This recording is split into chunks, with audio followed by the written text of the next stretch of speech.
करुणाशीतल हृदय पय्याब ज्योत भीमोत्तम सनरामरं लोकं गुरुवंदे सुगतं गती विमुत्तम ज्यांचं हृदय करुणेनं शीतल आहे,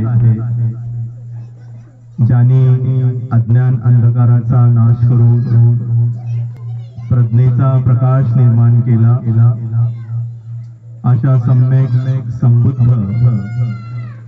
तथागत भगवान बुद्धांच्या पदकमल चरणी पहिल्या प्रथम मी श्रीवार अभिवादन करतो। आज राजश्री शाहू महाराज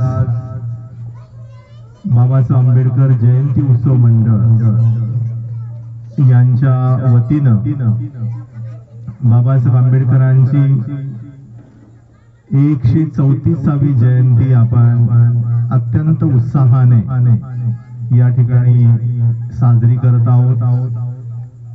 अनेक वर्षापासून हे मंडळ विविध उपक्रम, विविध प्रबोधनाचं सत्र, व्याख्यान आपण आयोजित करत आहात।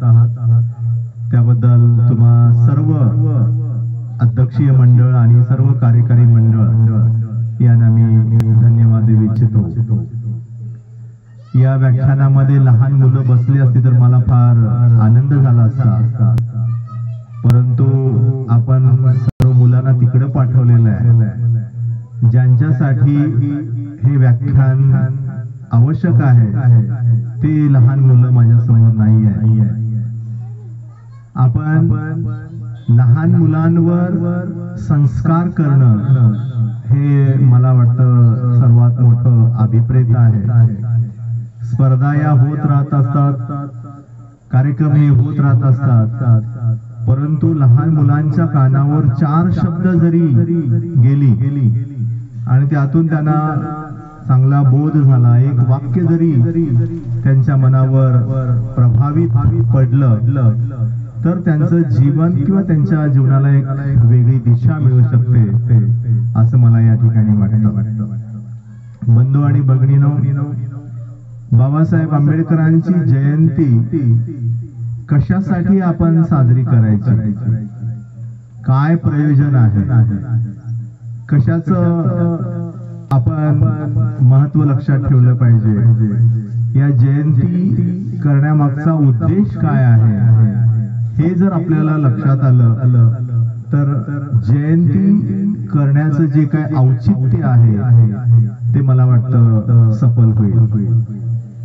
पहिल्या प्रथम आपण जयंती का करायची बाबासाहेबांची,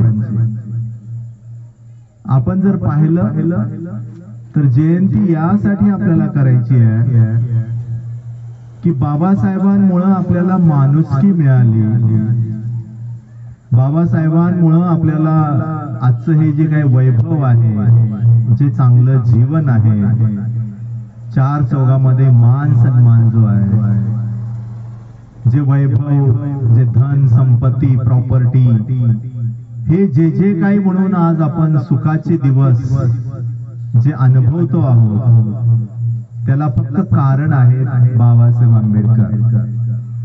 बाबासाहेब आंबेडकर जर नसते तर काय झालं असं आपण कल्पना करून जर पाहिली तर आपल्याला लक्षात येईल, न धड आपल्याला शिक्षणाचा अधिकार नव्हता, न संपत्ती प्राप्त करण्याचा अधिकार नव्हता, न कोणत्याही प्रकारे मान सन्मान आपल्याला नव्हता, 4 चौघामध्ये बसण्याचा मान सन्मान नव्हता, कोणत्याही मंदिरामध्ये जाण्याचा अधिकार नव्हता, कोणत्याही मोठ्या पदापर्यंत जाण्याचा सन्मान आपल्याला नव्हता। तर हे सर्व आपल्याला कोण मिळवून दिलं, हे सर्व आपल्याला मिळवून दिलेले आहे बाबासाहेब आंबेडकरांनी। बाबासाहेब आंबेडकरांच्या या महान त्यागामुळे आपण आज सन्मानित झालेलो आहोत। आपल्याला हे जे दिवस आलेले आहेत हे बाबासाहेबांमुळे आलेले आहेत, हे आपण कदापि विसरता कामा नये। आज आपण ताट मानेनं जगतो आहोत, सन्मानाने जगतो आहोत, गर्वाने जगतो आहोत, याचं कारण देखील बाबासाहेब आंबेडकर आहे. हजारो वर्षापासून आपण गुलाम होतो. या गुलामीच्या शृंखला बाबासाहेबांच्या मुळे तुटून पडल्या आणि आपण माणसामध्ये आलो. आपल्याला माणूस पण मिळालं, माणुसकीचे अधिकार आपल्याला मिळाले, मानवतेचे अधिकार आपल्याला मिळाले. म्हणून आपण बाबासाहेबांच्या कृतज्ञतेमध्ये राहण्यासाठी, बाबासाहेबांच्या ऋणातून मुक्त होण्यासाठी, मुक्त तर आपण होऊ शकत नाही, आपण रात्रंदिवस बाबासाहेब आंबेडकरांच्या नावाचा जप जरी केला तरी सुद्धा बाबासाहेबांचे उपकार हे कधीही न संपणारे असे हे उपकार आहेत. आणि म्हणून आपण भारतीयांनी बाबासाहेब आंबेडकरांची जयंती साजरी करत असताना हे लक्षात ठेवलं पाहिजे की मी बाबासाहेब आंबेडकरांची जयंती यासाठी करत आहे की मला बाबासाहेबांच्या मुळे हे सर्व अधिकार, हे सर्व न्यायाची भावना भारतीय संविधानाच्या माध्यमातून बाबासाहेब आंबेडकरांनी आपल्याला दिलेला आहे. आपण आठवून पहा, भारत स्वतंत्र होण्याच्या अगोदरचे दिवस कसे होते आणि भारत स्वतंत्र झाल्यानंतर आपल्या देशामध्ये भारतीय संविधान जेव्हा लागू झालं तेव्हा आपल्यामध्ये काय बदल झाला. इतकं जरी आपल्याला लक्षात आलं तर आपल्याला बाबासाहेब आंबेडकरांचं योगदान किती मोठं आहे हे आपल्याला लक्षात येईल. काय योगदान आहे बाबासाहेब आंबेडकरांचं आपल्या प्रती. एक माता पिता आपल्या पुत्रासाठी जे काही करतात त्याच्याही पलीकडे जाऊन बाबासाहेब आंबेडकरांनी आपल्या समाजासाठी एवढंच नव्हे तर इतर भारतीयांसाठी जास्त बाबासाहेब आंबेडकरांनी केलेलं आहे. जगामध्ये असा एकमेव महापुरुष असेल की ज्यांनी रात्रंदिवस अभ्यास केलेला आहे. आपण आपल्या मुलांना हे शिकवलं पाहिजे की बाबासाहेब आंबेडकरांकडून तुम्हाला शिकायचं काय असेल तर तो अभ्यासाचा गुण बाबासाहेबांकडून आपण आपल्या मुलांच्या अंगी बाळगला पाहिजे. त्यासाठी मला इथं तिकडे गेलेली जी मुलं आहेत ती मुलं मला या ठिकाणी पाहिजे होती. बाबासाहेब आंबेडकरांच्या जीवनाकडून आपण हा गुण आपण अंगीकार करून आपण आपल्या मुलांच्या मनांवर असे संस्कार बाळगले पाहिजे, दिले पाहिजे की आपला मुलगा देखील उच्च शिक्षित झाला पाहिजे, तो देखील मोठा झाला पाहिजे, त्याला देखील बुद्धिमत्ता प्राप्त झाली पाहिजे, त्याच्याकडे देखील अथांग असं ज्ञान त्या मुलाकडं प्राप्त झालं पाहिजे. आणि त्यासाठी आई वडिलांची भूमिका मला वाटतं ही सर्वात मोठी आहे. एक उदाहरण तुम्हाला मी या ठिकाणी देऊ इच्छितो. बाबासाहेब आंबेडकर इतके महान कशामुळे झाले तर त्याला कारण आहे त्यांचे वडील रामजी बाबा. मिलिटरीमध्ये सुभेदार होते रामजी बाबा आणि कडक शिस्त त्यांच्या घरामध्ये होती. जेवणासाठी बसल्यानंतर कबीराचे दोहे म्हटल्याशिवाय जेवण नाही. कबीराचे दोहे म्हटलेच पाहिजे हा त्यांचा नित्यक्रम होता, कारण का ते कबीरपंथी होते. आणि मुलांवर संस्कार करण्यासाठी रामजी बाबाने आतोनात प्रयत्न केलेले आहे. मुलाला अभ्यासाला बसवण्यापूर्वी रामजी बाबांनी असा निग्रह केला की माझा मुलगा माझ्या सोबत अभ्यासाला बसला पाहिजे. आपण असं कधी करतो का? आपण आपल्या मुलांना आपल्या सोबत अभ्यासाला बसवतो का? किंवा आपला मुलगा अभ्यासाला बसल्यानंतर आपण आपल्या मुलाच्या बरोबर आपण अभ्यासाला बसतो का? आपला मुलगा जर अभ्यासाला बसला नाही तर आपण देखील झोपी जातो आणि आपण झोपी गेल्यानंतर आपला मुलगा देखील झोपी जातो. याला सर्वात मोठं उदाहरण रामजी बाबाचं आहे. त्या डबक चाळीमध्ये 10 बाय 10च्या त्या छोट्याशा रूम मध्ये बाबासाहेब आंबेडकर म्हणजेच भिवा, बाबासाहेबांचं नाव भिवा होतं लहानपणात. त्या छोट्याशा त्या मिणमिणत्या कंदीलवर त्यांचा तो अभ्यास सुरू असायचा आणि रात्रभर त्यांचा अभ्यास त्या छोट्याशा मिणमिणत्या दिव्यावर त्यांचा अभ्यास सुरू असायचा. आणि रामजी बाबा देखील त्यांच्या सोबत, बाबासाहेबांसोबत ते देखील बसायचे की माझा मुलगा अभ्यासाला बसलेला आहे आणि मला देखील माझ्या मुलासोबत बसलं पाहिजे. पालकांना माझी नम्र विनंती आहे. काय नम्र विनंती आहे? की आपला मुलगा काय करतो आहे, काय वाचतो आहे, त्याचे मित्र कोण आहे, त्याच्या मैत्रिणी कोण आहे, तो कोणाशी बोलतो, कुठे जातो, याच्याविषयी देखील आपण आपल्या मुलांशी आपण संवाद साधला पाहिजे. आपण आपल्या मुलांशी बोललं पाहिजे. असं लक्षात येतं की आपण आपल्या मुलांशी संवाद करत नाही, आपण त्यांच्याशी बोलत नाही, आपण त्यांच्याशी हितगुज करत नाही, आपण त्यांना बाबासाहेब आंबेडकरांचा आदर्श आपण त्यांना सांगत नाही. अनेक लहान मुलं आपण त्यांना जर विचारलं, छोटे छोटे प्रश्न जर आपण त्यांना विचारले तर त्या प्रश्नांची उत्तरं ती मुलं देऊ शकत नाही. तर ही भूमिका कोणाची आहे? ही भूमिका तुमची आणि माझी. या निमित्तानं लहान मुलांवर हे संस्कार देणं, लहान मुलांना या गोष्टी सांगणं हे अत्यंत महत्वाचं आहे. आणि म्हणून आपण जयंतीच्या निमित्तानं अशा छोट्या मोठ्या कार्यक्रमातून बाबासाहेब आंबेडकरांचा जीवन संघर्ष, जीवनपट आपण लहान मुलांना सांगण्याचा प्रयत्न केला पाहिजे. मी असं म्हणू शकतो की आपण बाबासाहेब आंबेडकरांच्या जीवनावर लहान मुलांना इथे बोलायला दिलं पाहिजे. लहान मुलाला म्हटलं पाहिजे, ये तू बोल.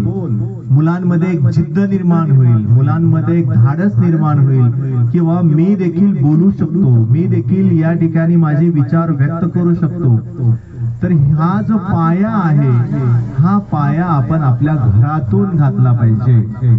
जो पाया रामजी बाबांनी आपल्या भिवाला घरामध्ये अभ्यासाला बसवलं आणि तोच आदर्श बाबासाहेब आंबेडकरांनी कोलंबिया विद्यापीठापर्यंतचा जो अभ्यास आहे, कशाचा अभ्यास? आपल्या डिग्रीचा अभ्यास, आपल्या पदवीचा अभ्यास करत असताना बाबासाहेब आंबेडकर 18 तास बाबासाहेबांनी अभ्यास केलेला आहे.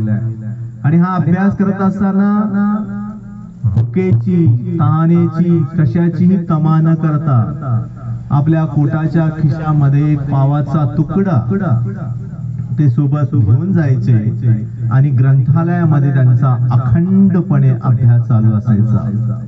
आणि हा अभ्यास कसा असायचा? भूक, तहान याची तमा न बाळगता बाबासाहेब आंबेडकर भारावून गेलेले असायचे की मला अभ्यास करायचा आहे. अभ्यासाशिवाय दुसरं कोणतंही ध्यान, कोणतंही लक्ष त्यांच्याकडे नसायचं. कोलंबिया विद्यापीठाच्या त्या ग्रंथालयामध्ये सर्वात अगोदर ते ग्रंथालयामध्ये जायचे आणि ग्रंथालय बंद झाल्यानंतर ते ग्रंथालयाच्या बाहेर यायचे. त्यांना शिपायाला सांगावं लागायचं की आता ग्रंथालय बंद होण्याची वेळ आलेली आहे, आता तुम्ही बाहेर या. अशा पद्धतीचं वाचन मी माझ्या तरुण बांधवांना, भगिनींना, माता पितांना सर्वांना विनंती करू इच्छितो की आपण देखील असं वाचन का करू नये. आपण आपल्या घरामध्ये असं एक छोटस ग्रंथालय का निर्माण करू नये. जर आपण राजगृहामधल्या पुस्तकांचा जर विचार केला तर आपल्याला असं लक्षात येतं की बाबासाहेब आंबेडकरांच्या त्या राजगृहामध्ये 50,000 पुस्तकं बाबासाहेबांच्या स्वतःच्या संग्रहामध्ये होती. आणि तुम्ही म्हणाल ही 50,000 पुस्तकं बाबासाहेबांनी वाचली होती का? हो, ही सर्व 50,000 पुस्तकं बाबासाहेब आंबेडकरांनी वाचलेली होती. फक्त शोकेस मध्ये शोभेच्या वस्तू म्हणून त्या ठेवलेल्या या वस्तू नव्हत्या. तर हे ज्ञानाचं भांडार बाबासाहेब आंबेडकरांनी वाचून काढलेलं होतं.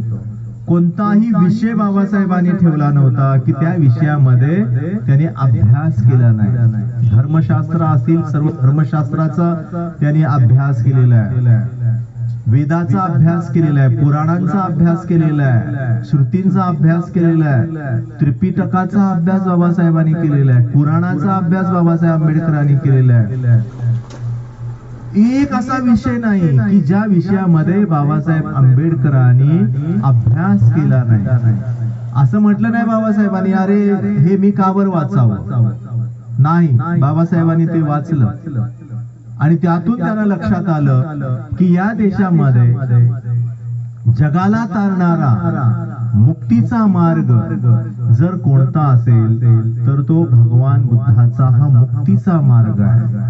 हा मार्गच लोकाला या जीवनामध्ये तारू शकेल, जगाला तारू शकेल.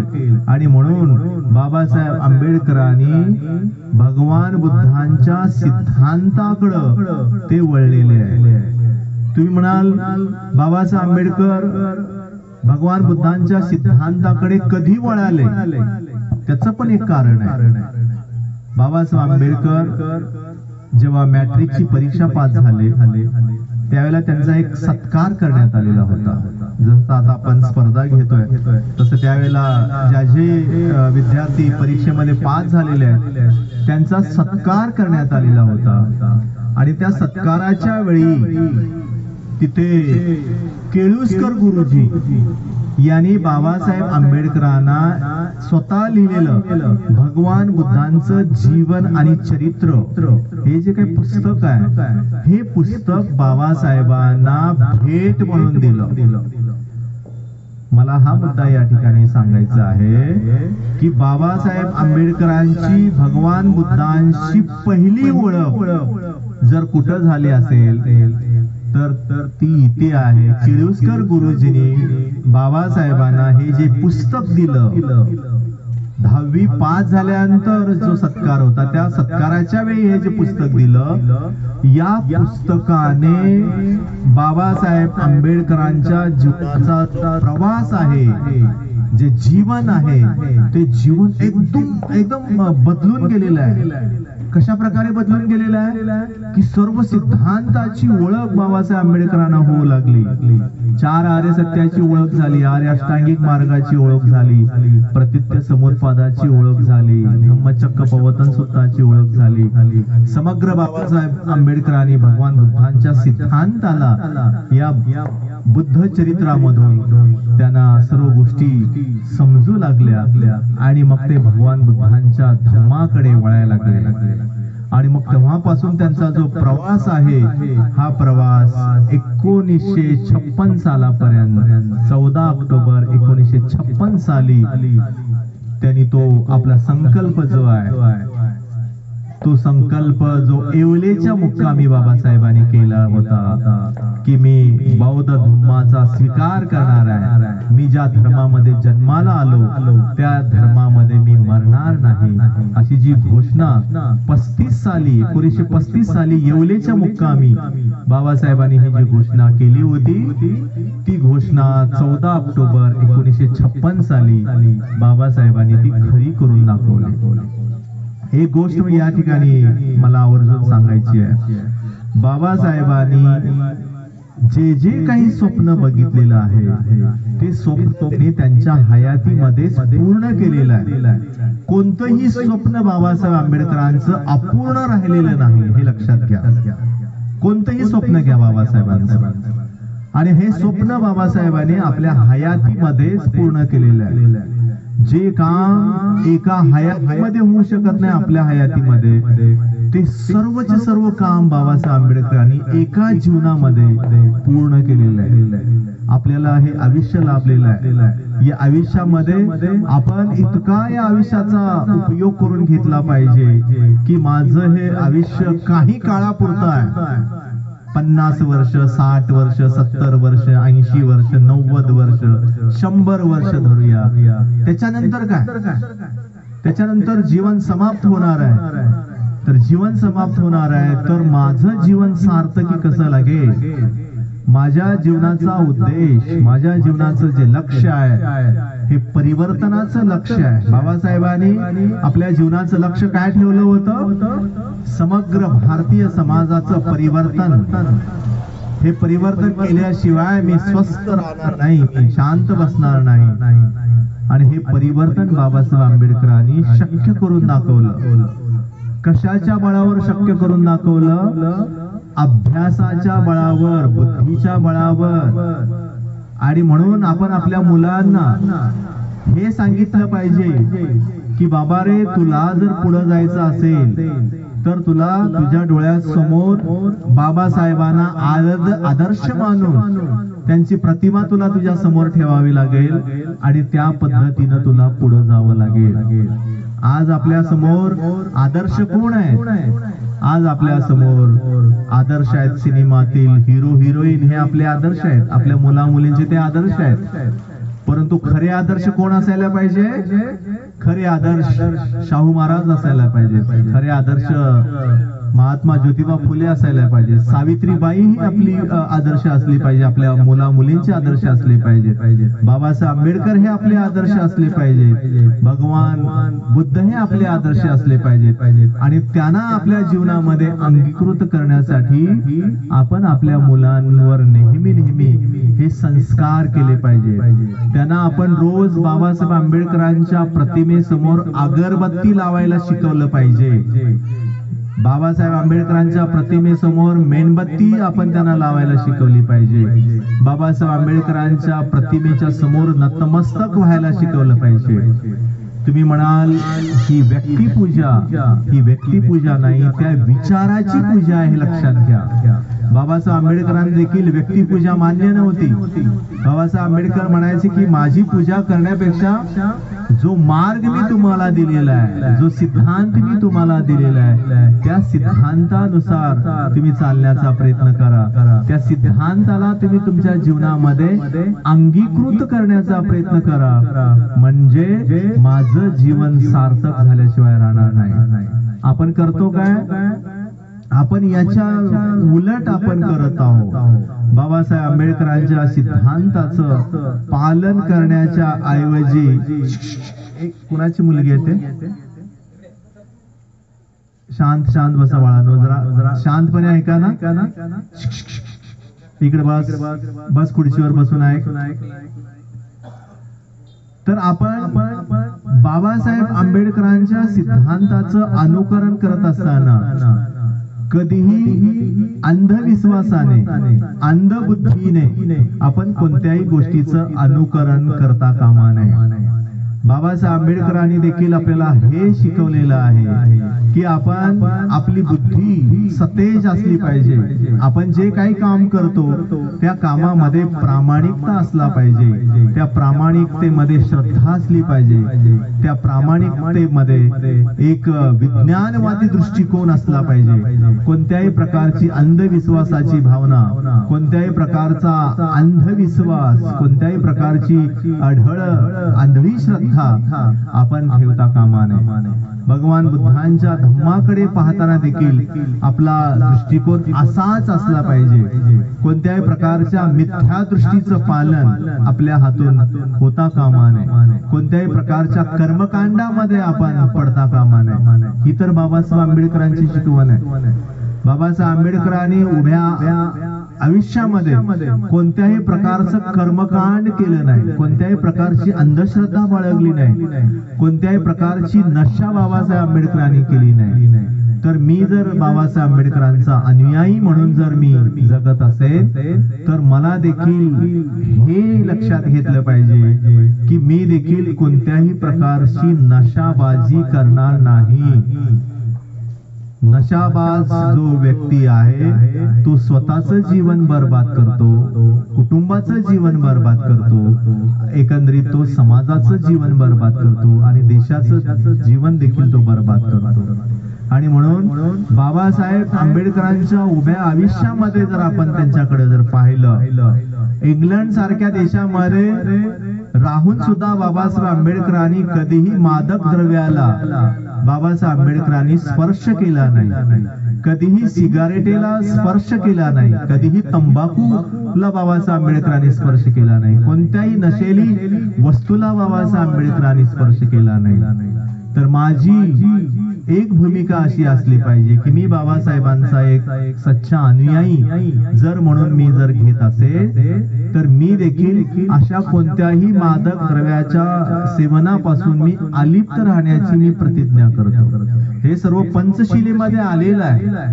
पंचशिलेचं पालन म्हणजे या सर्व गोष्टीचं पालन आहे, हे आपण लक्षात घेतलं पाहिजे. आपण पंचशील रोज म्हणतो, परंतु रोज म्हणत असताना त्या पंचशिलेचा अर्थ आपण लक्षात घेत नाही. बाबासाहेब आंबेडकरांच्या जीवनाकडे जर आपण पाहिलं तर आपल्याला एक गोष्ट लक्षात येते की त्यांनी जे जे काही शिकवलं, जे जे काही सिद्धांत दिले, ते सर्व सिद्धांत ते पहिल्या प्रथम स्वतःविषयी त्या सिद्धांताचं त्यांनी पालन केलेलं आहे. आणि तेव्हाच त्यांनी सांगितलं की हा जो मार्ग मी निवडलेला आहे, हा मार्ग सत्याचा आहे, हा मार्ग न्यायाचा आहे, हा मार्ग मनुष्यत्व प्राप्त करून देणारा मार्ग आहे, हा मार्ग तुम्हाला मुक्तीकडे घेऊन जाणार आहे. मुक्ती कोण पथे नावाचं बाबासाहेबांचं एक भाषण आहे. हे भाषण आपण मुळातून वाचून काढलं पाहिजे की तुमची मुक्ती कशामध्ये आहे, तुमचं जीवन आनंदाचं कशामध्ये होणार आहे, तुमच्या जीवनामध्ये सुखाचे दिवस कशा पद्धतीने येणार आहेत, हे बाबासाहेब आंबेडकरांनी त्यामध्ये सांगितलेलं आहे. जोपर्यंत तुम्ही तुमच्या जीवनाला बदलणार नाही, जोपर्यंत तुम्ही तुमच्या जीवनामध्ये नवा आशेचा किरण निर्माण करणार नाही, तोपर्यंत तुमचं जीवन कधीही प्रफुल्लित होणार नाही, कधीही तुमचं जीवन आशावादी होणार नाही. आणि त्यासाठी तुम्हा आणि आम्हाला प्रयत्न करणं अत्यंत गरजेचं आहे. बाबासाहेब आंबेडकरांची ही जयंती फक्त आपल्या भारतामध्ये साजरी होते का? नाही. बाबासाहेब आंबेडकरांची जयंती अखिल विश्वामध्ये, अमेरिकेमध्ये बाबासाहेब आंबेडकरांची जयंती आहे, इंग्लंडमध्ये बाबासाहेब आंबेडकरांची जयंती, श्रीलंकेमध्ये आहे, जपानमध्ये आहे, कंबोडियामध्ये आहे, तायवानमध्ये आहे, चीनमध्ये आहे. जगातल्या कानाकोपऱ्यामध्ये बाबासाहेबांची जयंती ही साजरी होती आहे, केली जाते आहे. का केली जाते त्याचं पण कारण आहे. भारतातल्या कोणत्या इतर नेत्यांची जयंती साजरी केली जात नाही, तर बाबासाहेबांची जयंती केली जाते. तर त्याचं कारण की बाबासाहेब आंबेडकरांची जी दूरदृष्टी आहे, बाबासाहेब आंबेडकरांचा जो समतावादी, मानवतावादी इहलोक या देशामध्ये, या समाजवादी व्यवस्थेमध्ये परिवर्तनाची विचारधारा बाबासाहेब आंबेडकरांनी दिलेली आहे. बाबासाहेब आंबेडकरांनी हा जो मानव मुक्तीचा जो लढा तुम्हा आणि आम्हाला दिलेला आहे, हा लढा आपण सतत पुढे घेऊन जाण्यासाठी आपण प्रयत्नशील असलं पाहिजे. हे जीवन अनमोल असं जीवन आहे. या जीवनाचं खरं सोनं जर आपल्याला करायचं असेल तर आपण आपल्या मुलांना, आपल्या परिवाराला चांगल्या गोष्टी आपण दिल्या पाहिजे. आपण आपल्या मुलांच्या मनामध्ये प्रेरणा जागृत केली पाहिजे की तुला मोठं व्हायचं आहे, मोठा अधिकारी बनायचं आहे, मोठी स्वप्न आपण बघितले पाहिजे. आपण आपल्या मुलांच्या मनामध्ये मोठी स्वप्न दिली पाहिजे की बाबा रे क्लर्क, शिपाई, अरे असलं न होता मोठ्या पदावर, उंच पदावर, मोठातलं मोठं पद जे आहे ते मोठातलं मोठं पद तू प्राप्त कर. मोठा इंजिनियर हो, मोठा प्राध्यापक हो, मोठा वकील हो, जज हो, हायकोर्टाचा जज हो. बाबासाहेब आंबेडकरांनी सांगितलं की जेव्हा माझी महिला भगिनी गरोदर असते त्यावेळेला ती स्वप्न बघते की माझा मुलगा जेव्हा जन्माला येईल तेव्हा तो या ठिकाणी शिपाई होईल. बाबासाहेब म्हणाले माझा मुलगा शिपाई होईल असं स्वप्न बघू नका.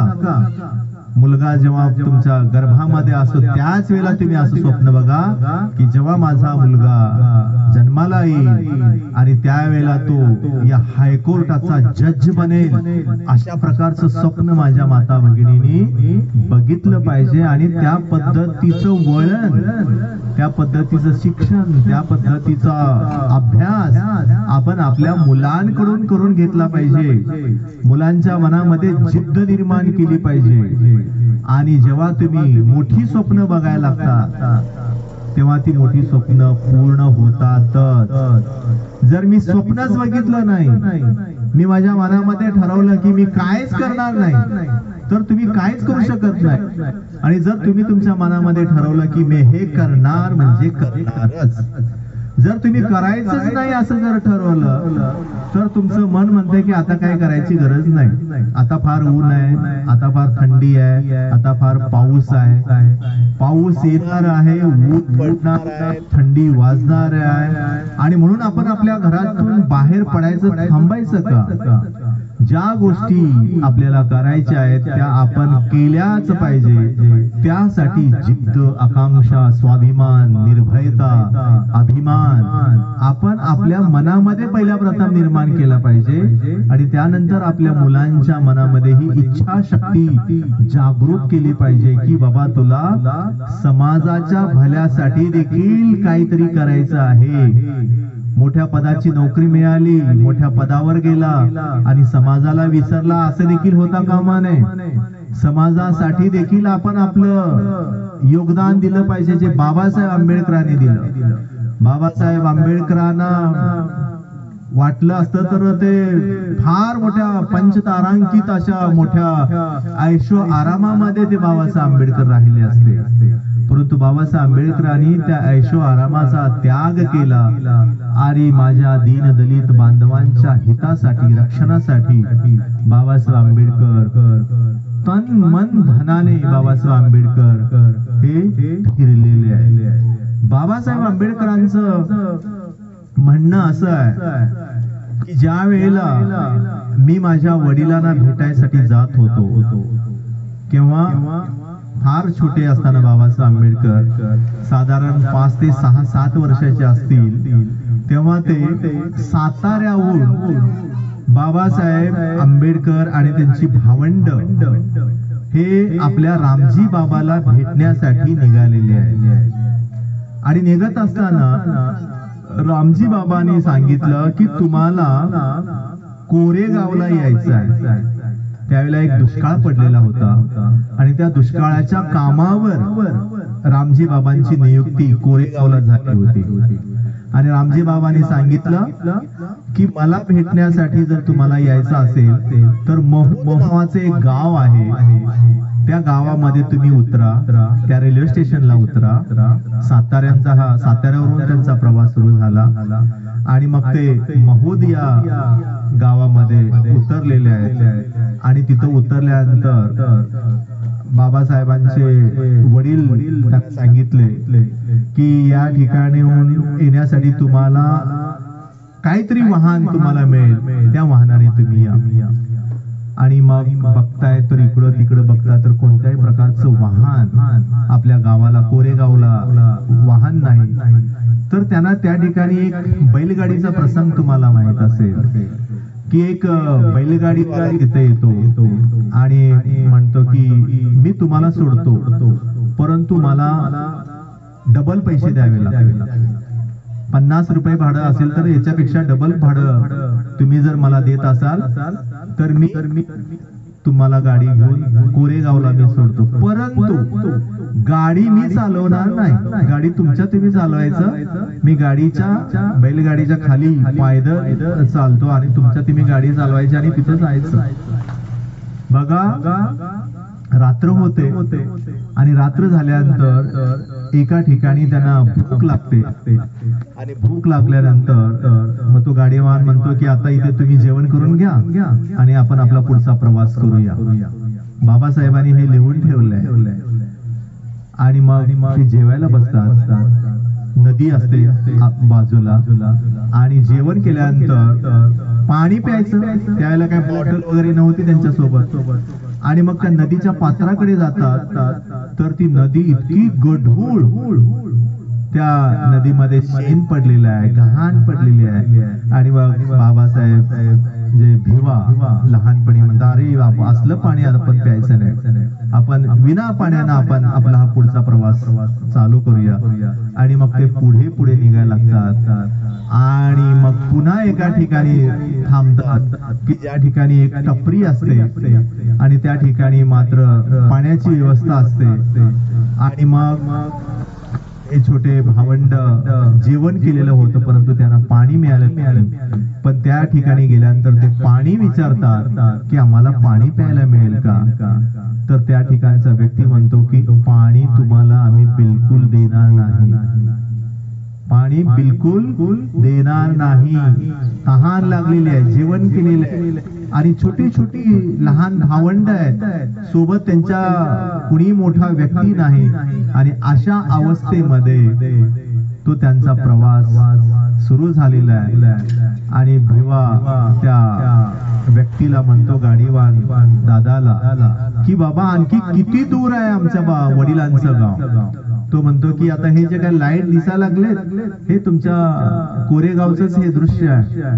आणि तरी सुद्धा मध्यरात्र होते आणि मध्यरात्र झाल्यानंतर तो गाडीवान म्हणतो की आता तुम्हाला इथं झोपावं लागेल, आता मी रात्री गाडी चालवणार नाही, माझी बैल थकलेली आहेत.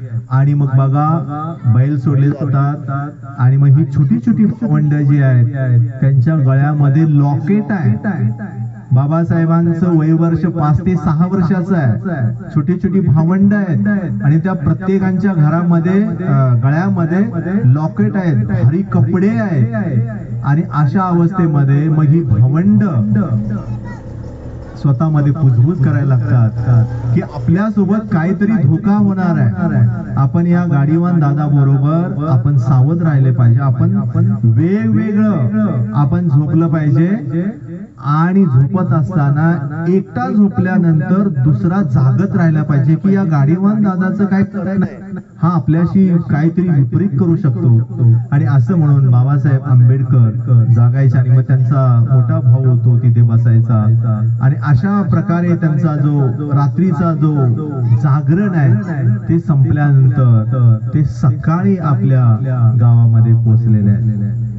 हे बाबासाहेब आंबेडकरांनी आपल्या वेटिंग फॉर ए व्हिसा नावाचं बाबासाहेबांचं आत्मचरित्र आहे. बऱ्याच लोकांना माहित नाही की बाबासाहेबांचं आत्मकथा सुद्धा आहे. बाबासाहेबांनी हे लिहून ठेवलंय की मला माझ्या लहानपणी प्रवास करत असताना मला पाणी सुद्धा दिलं गेलं नाही, प्यायला पाणी मिळालं नाही. आणि म्हणून आपण पाहतो की बाबासाहेब आंबेडकरांच्या जीवनामध्ये पाणी हे जे घटक आहे हे अत्यंत महत्वाचं आहे. आणि महाडचा 14 तळ्याचा सत्याग्रह जो आहे तो पाण्याचाच होता हे लक्षात घ्या की बाबासाहेब आंबेडकरांनी जाणलं की माझ्या भावंडांना पाणी मिळत नाही ही गोष्ट वेगळी आहे, परंतु मला सुद्धा प्यायला पाणी दिलं जात नाही या देशामध्ये. ही सर्वात मोठी शोकांतिका बाबासाहेब आंबेडकरांनी आपल्या आत्मकथनामध्ये बायोग्राफीमध्ये लिहून ठेवलेली आहे. आणि म्हणून तुम्हा आणि आम्हा सर्वांनी या गोष्टीचं भान ठेवलं पाहिजे की बाबासाहेबांचा हा त्याग, आत्मसमर्पण, समाजाच्या प्रती त्यांनी जे केलेलं कार्य आहे या कार्याच्या प्रती देखील आपण सजग राहिलं पाहिजे. बाबासाहेब आंबेडकरांच्या त्यागातून आपल्या मुलांमध्ये प्रेरणा जागृत निर्माण केली पाहिजे की मुलांना सांगितलं पाहिजे की बाबा वर्गामध्ये तुझा पहिला नंबर कसा येईल याच्याविषयी आपल्या मुलांच्या मनामध्ये आपण जागृती निर्माण केली पाहिजे. बाबासाहेब आंबेडकरांना वर्गाच्या बाहेर बसावं लागायचं, फळ्याला स्पर्श करण्याचा अधिकार त्यांना नव्हता. फळ्याच्या स्पर्शाकडे जर सरांनी जर गणित सोडवायला जर सांगितलं तर त्या ठिकाणची मुलं वरडायची, नाही नाही नाही आमच्या ते डबे, जेवणाचे डबे बाटतील वगैरे हे तुम्हाला सर्वांना माहित आहे. तर हे सर्व सहन बाबासाहेब आंबेडकरांनी केलं. वर्गाच्या बाहेर बसून देखील वर्गामध्ये पहिला नंबर बाबासाहेब आंबेडकरांचा असायचा. तर आज जीवन पलटलेलं आहे, सर्व बदललेलं आहे, जग बदललेलं आहे. आपण आपल्या मुलांना हे सांगितलं पाहिजे की बाबा रे शाळेत जा, वेळेवर शाळेत जा, आपल्या अध्यापकांचा, आपल्या शिक्षकांचा मान सन्मान कर, त्यांना उलट बोलू नको. आपण आपल्या मुलांना हे सांगितलं पाहिजे, शिक्षकांनी मारलं तरी आपण त्याचा मार खाल्ला पाहिजे, परंतु आपण शिक्षकांनाच भांडायला जातो. ही गोष्ट आता कुठेतरी बदलली पाहिजे. आपण आपल्या मुलांच्या मनावर संस्कार करत असताना या गोष्टीचं भान ठेवणं अत्यंत गरजेचं आहे. आजच्या प्रसंगी मला सांगण्यात आलं की फक्त 30 मिनिटेच बोला, त्यामुळं मला वाटतं माझे 30 मिनिट या ठिकाणी संपलेले आहेत. ज्यांना कुणाला प्रश्न विचारायचा असेल तर आपण मला प्रश्न विचारू शकता. त्या अनुषंगाने आपण आणखी 5-10 मिनिट या ठिकाणी बोलू शकतो. ज्यांना कुणाला काही प्रश्न विचारायचा असेल तर आपण जरूर प्रश्न विचारावे. हा हा धम्म परिषद नवीन घ्यायची का? बौद्ध धम्म, बौद्ध साहित्य संमेलन 3 मे रोजी आपल्या सोलापुरामध्ये बौद्ध साहित्य संमेलनाचं आयोजन करण्यात आलेलं आहे. आणि हे संमेलन हुतात्मा स्मृती मंदिरामध्ये होणार आहे.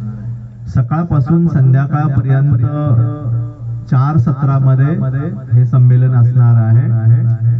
या संमेलनामध्ये उद्घाटक म्हणून बाबासाहेब आंबेडकरांचे नातू भीमराव आंबेडकर हे त्या ठिकाणी उपस्थित राहणार आहेत. आणि महाराष्ट्रातील नामवंत असे वक्ते त्या ठिकाणी उपस्थित राहणार आहेत. पूजनीय भिक्षू संघ उपस्थित राहणार आहे. महिलांचं स्वतंत्र सत्र असणार आहे. कविता वाचन होणार आहे. त्या ठिकाणी विविध परिसंवाद त्या ठिकाणी होणार आहेत. आणि अशी एक बौद्धिक मेजवानी आपल्याला त्या दिवसभरामध्ये होणार आहे. तर आपण 3 मे हा जो दिवस आहे तो आपण इतर कोणतेही कार्यक्रम आपण त्या दिवशी न करता दिवसभर आपण हुतात्मा स्मृती मंदिर मध्ये उपस्थित राहावं. आणखी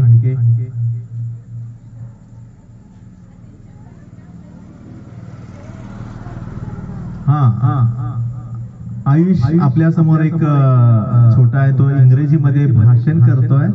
तर आपण ये इकडे. तर त्याचं भाषण, अशा मुलांचे आपण भाषणं आपण ऐकली पाहिजे.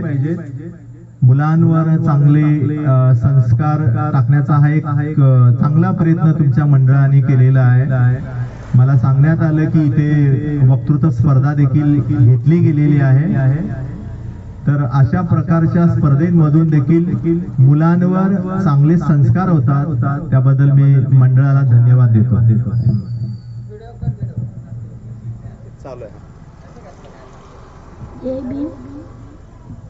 तू तुझ्या मोबाईल मध्ये कर.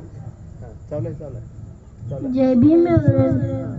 My name is Ayush Mishbansare. Today I am going to speak a few words about Dr. Bhimrao Ambedkar. Dr. Bhimrao Ambedkar was an Indian economic, social reformer and political leader. And he is also popularly known as Dr. Babasaheb Ambedkar. He was born on 14th April 1891 in Mahu, Madhya Pradesh. His father's name was Ramji Madhavji Sakpal and mother's name was Bhimabai Sakpal. Dr. Bhimrao Ambedkar, first Law Minister of Independence, India, and he is also father of Indian Constitution. Such a great leader died on 6th December 1956. Jai Bhim, Nobudai. Very good, very good. बहुत ही बढ़िया, बहुत ही बढ़िया. छान. इकडे मी तुमच्या मंडळामध्ये जी मुलं तुम्ही स्पर्धा घेतलेली आहेत त्याच्यासाठी मी भगवान बुद्ध आणि त्यांचा धम्म या ग्रंथाच्या प्रती आणलेल्या आहेत. त्याची प्रत मी याला या ठिकाणी भेट देतो. अविनाश शिंदे साहेबांकडून 100 रुपये त्याला या ठिकाणी भेट देण्यात आली. पुस्तक हे ज्या स्पर्धा आपण घेणार आहोत मी अशा इथे 10 प्रती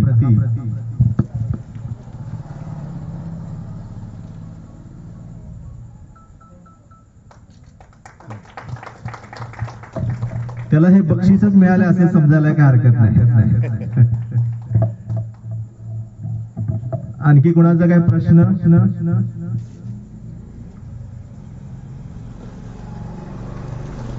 मुलींनी सुद्धा यायला काय हरकत नाही, मुली सुद्धा बोलायला पाहिजे. आणि हे धाडस आपल्या मुलांमध्ये येणं अपेक्षित आहे. आणि हा इथे इतक्या निर्भयपणे बोलला आणि पुढे जाऊन तो माझ्यासारखं बोलू शकतो. आम्ही जे आज या ठिकाणी बोलत आहोत हे आम्ही लहानपणापासून आम्ही बोलतोय. आताच बोलतो प्राध्यापक आहे म्हणून मी बोलत नाही, प्राध्यापक व्हायच्या अगोदरपासून मी बोलतोय, लहानपणापासून मी बोलतोय. आणि माझी बोलण्याची सुरुवात बुद्धविहारापासून झाली.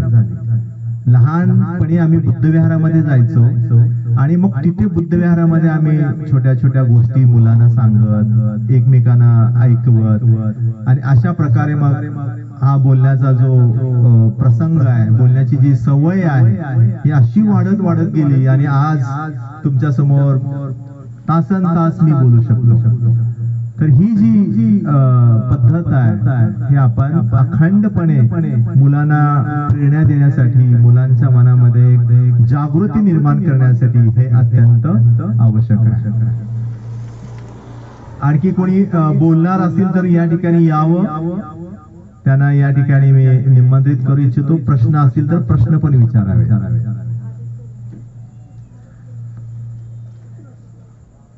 उमरजकर सरांना मी माईक या ठिकाणी मी देऊ इच्छितो. आणखी एक गोष्ट सांगू इच्छितो की मी संगमेश्वर महाविद्यालयामध्ये मी प्राध्यापक म्हणून आहे. आपली मुलं, आपल्या मुली जर असतील तर आपण संगमेश्वर कॉलेजमध्ये त्यांना पाठवावं की बाबा जा तिथे, तुमचे आमचे दुड्डे सर आहेत तिथे जावा, तुमच्या त्या कॉलेजमध्ये ऐका त्यांचं लेक्चर. आणि माझंच नाही तर इतर विषयांचं देखील आमच्या महाविद्यालयामध्ये चांगल्या प्रकारचं शिक्षण आमच्या महाविद्यालयामध्ये दिलं जातं. वेगवेगळ्या प्रकारचं शिक्षण आमच्या महाविद्यालयामध्ये दिलं जातं. BCA, BCS, arts, science, commerce 3 faculties मधून आर्ट्स, त्यानंतर चित्रकला महाविद्यालयाचे देखील आमच्या महाविद्यालयातून शिक्षण दिलं जातं. तर अशा पद्धतीचं एक स्वतंत्र असं एक दालन संगमेश्वर महाविद्यालयामध्ये आहे. तर आपण आपल्या मुलांना, आपल्या नातीला, आपल्या शेजार पाजाऱ्यांना सांगावं की जा तुम्ही संगमेश्वर महाविद्यालयामध्ये प्रवेश घ्या. हा देखील माझा उद्देश या ठिकाणी यायचा आहे. आपण आपल्या मुलांना संगमेश्वर महाविद्यालयामध्ये पाठवावं अशा प्रकारचं देखील आव्हान या ठिकाणी मी करू इच्छितो. धन्यवाद सर. सरांनी आपल्या ह्या अर्धा पाऊण तासाच्या व्याख्यानामध्ये बाबासाहेब आंबेडकरांचं चरित्र, त्यांचं तत्वज्ञान, त्यांच्यापासून आपण काय शिक घ्यावी, आपल्या विद्यार्थ्यांनी काय शिकावं, पालकांची काय जबाबदारी, या सगळ्या बाबींचा त्यांनी या अर्धा तास पाऊण तासाच्या व्याख्यानामध्ये उहापोह केलेला आहे. अतिशय सुंदर असं व्याख्यान आपणाला त्यांनी दिलेलं आहे. त्याबद्दल आमचं हे राजर्षी शाहू महाराज सांस्कृतिक मंडळ ऋणी राहील. त्याबद्दल त्यांचे खूप खूप आभार मानतो आणि हा व्याख्यानाचा कार्यक्रम या ठिकाणी संपला असं जाहीर करतो. सर खूप खूप आभार. थँक्यू.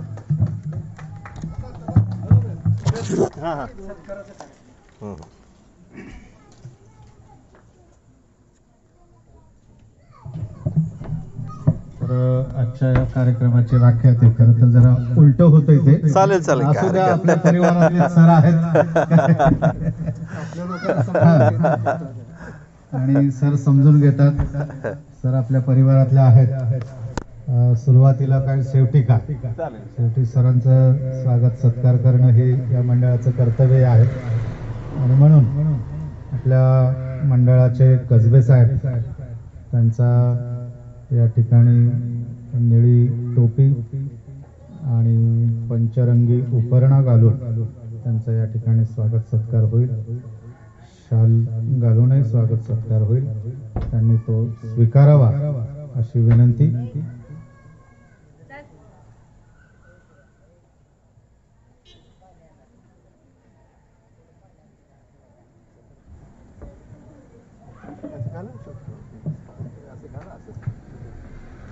गेली 32-33 वर्ष हे राजर्षी शाहू महाराज सांस्कृतिक मंडळ बाबासाहेबांची माझ्याकडून काय पुस्तक आले मी अध्यक्षांना देतो. जयंती साजरी करतात. दुड्डे सरांच्या वतीने बाबासाहेबांनी लिहिलेलं बुद्धा अँड हिज लम्मा हे पुस्तक त्यांनी आणलेलं आहे. बक्षीस तर बक्षीस देण्यासाठी त्यांनी आणलेले आहे. आपल्या मुलांना ते बक्षीस उद्याच्या याच्यामध्ये सर आपण वाटप करतो. कमी पडले तर सांगा परत. हा? त्याबद्दलही आपले खूप खूप आभार.